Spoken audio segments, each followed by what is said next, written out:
Brazil পরবর্তী match খেলবে শক্তিশালী কলম্বিয়া অ্যান্ড আর্জেন্টিনার বিপক্ষে। এই ভিডিওতে দেখাবো ব্রাজিলের পরবর্তী ম্যাচের সময়সূচি অ্যান্ড হেড টু হেড পরিসংখ্যান।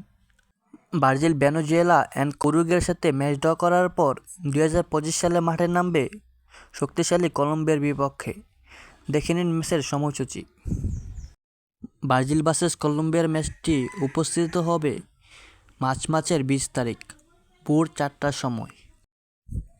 এখন দেখব ব্রাজিল ভার্সেস কলম্বিয়ার পয়েন্ট টেবিল। কে কত পয়েন্ট নিয়ে কয় নম্বর আছে এক নজরে দেখে নিন।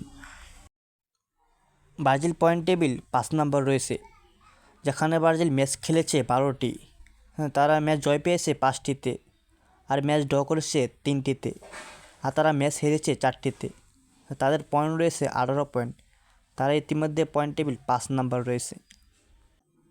কলম্বিয়া রয়েছে পয়েন্ট টেবিল 4 নম্বরে, যেখানে তারা 12টি ম্যাচ খেলেছে। তারা 5টিতে জয় পেয়েছে, আর 4টিতে ড্র করেছে, আর 3টি হেরেছে। তাদের পয়েন্ট রয়েছে 19 পয়েন্ট। তারা পয়েন্ট টেবিল 4 নম্বর রয়েছে। ব্রাজিল কলম্বিয়ার সাথে ম্যাচ খেলার পর ব্রাজিল পরবর্তী ম্যাচ খেলবে শক্তিশালী আর্জেন্টিনার বিপক্ষে। ম্যাচের সময়সূচি দেখে নিন এক নজরে।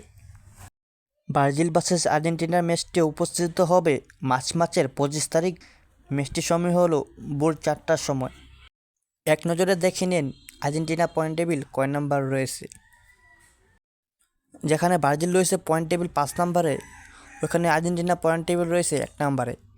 যেখানে আর্জেন্টিনা ম্যাচ খেলেছে 12টি, আর্জেন্টিনা জয় পেয়েছে 8টিতে, আর ড্র করেছে 1টিতে, আর ম্যাচ হেরেছে 3টিতে। আর্জেন্টিনা পয়েন্ট রয়েছে 25 পয়েন্ট। তারা পয়েন্ট টেবিল 1 নম্বর রয়েছে। তো আপনার কী মনে হয়, ব্রাজিল কি পারবে শক্তিশালী কলম্বিয়া অ্যান্ড আর্জেন্টিনাকে হারাতে? তা অবশ্যই কমেন্ট করুন। আর যারা আমার চ্যানেলটিকে সাবস্ক্রাইব করেন নাই, এখনই সাবস্ক্রাইব করে পাশে থাকুন। ধন্যবাদ সবাইকে।